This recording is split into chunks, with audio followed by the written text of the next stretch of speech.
I don't know what he was doing last night. How about Jalen Smith? At least he led the team in tackles. He must have been out of position 15 times last night, chicken with head cut off, just running around crazy. He makes $11 million. So those two alone, right? If we add up the $32 million, is that not easy money that they made last night? Get that money. Thank you. Thank you. Okay, now let's get to the strategy. This is why I am done with Mike Nolan. They have rejected whatever he's trying to teach because stopping the run is all about gap integrity. Gap responsibility. It's just gap control. That's it. You have an assignment. It's the old Belichick. You have to do your job, right? Do your job. And it should be very clear. You've got this gap, and you've got this gap, and here, and the two backers are supposed to fill the gaps that are open, right? I don't know where the linebackers are. I don't know what happened to my two rising stars in 2018. They were all over the field from sideline to sideline. They would not remember the game against New Orleans at Jerry World on that Thursday night in which they just shut down and out Drew Brees and company. Come on, Yeah, and they couldn't run a lick because my two backers are just flying from sideline to sideline. I don't know what happened to either one of them. But last night... Press clippings happened. Maybe money happened. Maybe easy money happened. But last night, they didn't show up because nobody showed up. And I had one little ray of hope named Donovan Wilson. And you've noticed him the last three games. He is a thumper. He will lay the wood. And out of nowhere last night, he was listed as questionable after practice, but he did practice. So I thought, well, he's going to be okay. He was not okay. He didn't play last night. So there's no thumper in the secondary. Xavier Woods was a disaster in the secondary. I just don't know how he can keep his job. And now we're back to a guy who was recently cut by the Baltimore Ravens, Earl Thomas. I kept telling you, if I have any chance this year, they just got to close their eyes and plunge on a guy with baggage. And I get it that Baltimore dumped him after Seattle dumped him, and we know why. And it was not pretty. And the Houston Texans, they're struggling defensively, and they said, no, we good. They voted as a team. They just said, no, we don't want him in this. And look at them. Could they use him? Yeah, they could use him. Dallas could have used him. So all of a sudden I'm saying, my safeties are horrible. My defense just laid down and quit last night because that's almost 300 yards after Cleveland got 307. So that's almost 300 games. That's two more of 200 plus. And that's 10 out of 12 games they've played in which the opponent went over 100 yards. Yeah. Okay, that's well over 100, not no 105, 101. They weighed. Well, Atlanta had 113. That was the closest to 100. But they held the Giants to 89. I don't know how.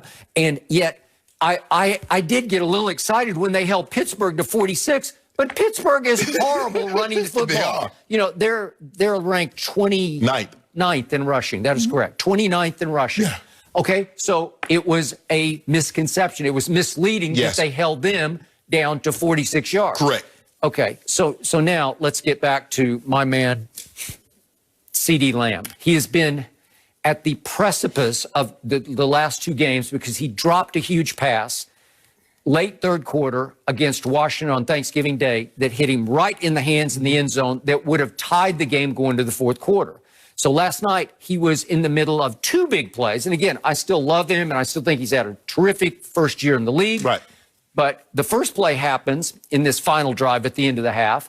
And I don't know how. I know this is when it's insult to injury. You know, we've had so many injuries, and all of a sudden you get insulted by the referees because CeeDee gets loose up the sideline, and he just gets flat out grabbed. It's just like, I got to grab you because you're gone. Andy Dalton makes a nice throw running cross-body to his left. He's got a little bit of athletic ability, actually. And CeeDee gets grabbed, and he looks for the flag, and there's no flag. How do you not call that? Play football. Huh? Play football. Play football. So it's okay to go ahead and grab him if he's run past you? Okay. You know what? That gets called, I'm going to say 98. He threw the ball out of bounds. Oh, it doesn't matter. That's a grab. That's just a flat-out grab. And they don't call it. That's at least to give me a field goal to cut it to 17 to 13. 17. He might have missed it because he was 1 for 4. But I think that would have been close enough. I don't think he would have missed that one. Then here's the argument that I made on Monday about the Greg Williams play. Dumbest play, the dumbest strategy ever. This is why maybe you shouldn't just rush 3, because on the final play of the half, Baltimore rushes only 3. No, they rushed 1. Well, whatever they did. Look at this, Skip. They got one guy. Look at this. They got 6 guys. They got 3 guys up near the line of scrimmage. To do what? Yeah. I don't know. I don't know what they're doing. Exactly. I have no idea. But it gave Andy Dalton time and time and time for them to get down the field. Wait and try to post up. Yes. CeeDee Lamb, and then he could just rear back and throw it as far as he could, and he still got a pretty good arm. CeeDee Lamb has to catch that ball. He does. He made those catches in college. He made the catch of the year at Minnesota, and that's one.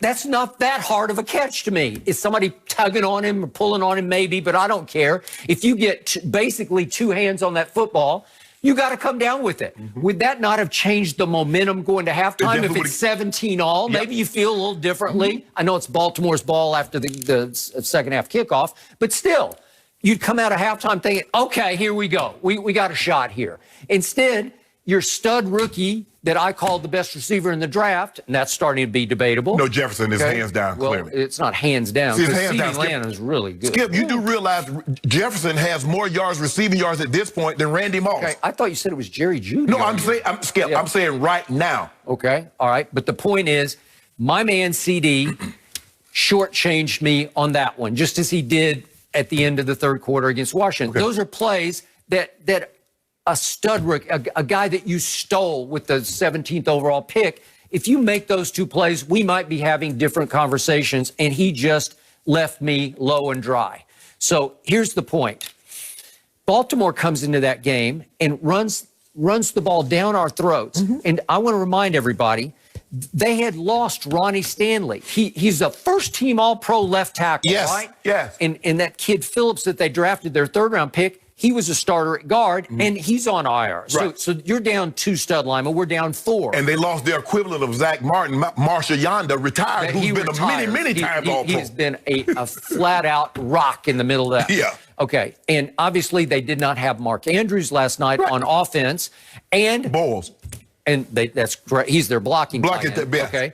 And they didn't, for what it's worth, they didn't have Des Bryant, who would have been kind of an emotional touchstone for them last night that they all would have fed off of. And I told you they'd try to get him 4 or 5 balls and see how that goes. And we're going to talk about him in a few minutes. What happened? He tested positive for COVID, obviously, just before the game. So they had lots going on against them. And now I'm looking at a defense that is allowing 168 yards a game, which is by far the worst in the league because the Texans are next at 151 yards. Right. So you mean rushing? Rushing. Yeah, I'm talking about rush yards against, okay? Yes. And now my overall defense is allowing 33 points a game. That is dead last. Dead last. Dead last in the National Football League. And I keep asking you, how can Mike Nolan keep his job after that? Because I'm sorry, you can't. You last in points allowed, rush yards allowed, yards per carry allowed. So 3 of the defensive categories. But Skip, at the end of the day, Skip, like you said, it's about fit. It's about your responsibility. Do we got that play with Sean Lee and Fluker? Do we got a couple of those plays? Because I think we need to show the people at home what's going on. Now, I'm sure Mike Nolan's not teaching this. Look at Sean Lee. Well, I mean, what's Mike Nolan supposed to do with that? You can't get a B on your back, Skip. Look at this. Look at the pile. Look at this. They are getting blown off the ball every time, blown off the ball. I mean, Gus Edwards and Hill, they were getting the ball, Skip, and they weren't getting touched for 4 or 5 yards. Yeah. Come on. Where's the coverage and the pass to Boykin? Skip, Boykin was so wide open, I could have threw that one. But I had my backup safety, Darian Thompson. I don't know what he was doing. It looked like he was supposed to. Everybody else was in man, and Darian Thompson, number 23, tell me where he goes. He goes nowhere. He just stands he's playing zone. He's doing like everybody else, false reads. Okay. Normally, Skip, here's the thing. If it's a running play, and the receiver, why would the receiver run by me if it's a running play? Wouldn't he block me if the ball is coming my side? You're like, why is he running past me? Well, let me chase him. Because normally, Skip, look at animals, Skip. When one run, they all take off. They don't look around, well, I wonder why he's running. Well, if you're a defensive back and the receiver come by me and he's running, and that's what I'm gonna follow him, see where he going. Dude, you think it's a run play, but the receiver run by you, he don't block you, and you don't think anything suspicious about that. The only animals who don't run in a pack are the buffalo. That's why they're almost extinct. No. Oh, I'm talking. Well, Skip. Here's the thing, though. If one starts running, then others don't look around like, well, I wonder why he running. Yep. Something chasing. I got it.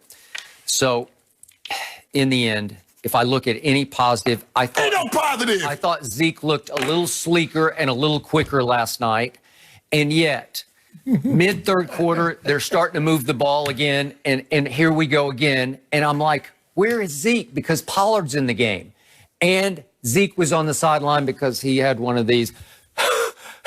What? We're all the way to, we're getting to mid-December here. We've played 12 games and you're still not in shape enough to go the distance? Really? Skip, I don't really know what they're doing in practice, but obviously, Skip, you're not, because it's the pandemic, so that means you're gonna have to get a lot of conditioning on your own. You're gonna have to do things on your own to keep your conditioning up, because a lot of it's meetings and all those things, and you got to have the mask on, and so but this is unacceptable. Skip, your defense is bad. Now, last year we blamed Rod Marinelli. We blamed Chris Richard. We blamed Jason Garrett. At some point in time, you're going to run out of coaches to blame, and you're going to have to put the blame on the players on the field. At some point, that's what you're going to have to do now. Okay. You can't keep firing coaches and hiring coaches and firing coaches and hiring coaches because for the most part, those guys were there last year. Awuzie and Wolf Hunter and Jalen Smith and D. Law, and those guys were there last year. And we said it was Chris Richard, and we said it was Rod Marinelli. Now, I get this defense was basically constructed to be a 43, which is a 4-down lineman. And now he's got it playing a 34 Skip, and you have D. Law standing up. Now, Alden Smith can play that because that's what he played when he was in San Francisco. Yeah, he's suited for that. Much of a revelation as he's been, I don't even remember.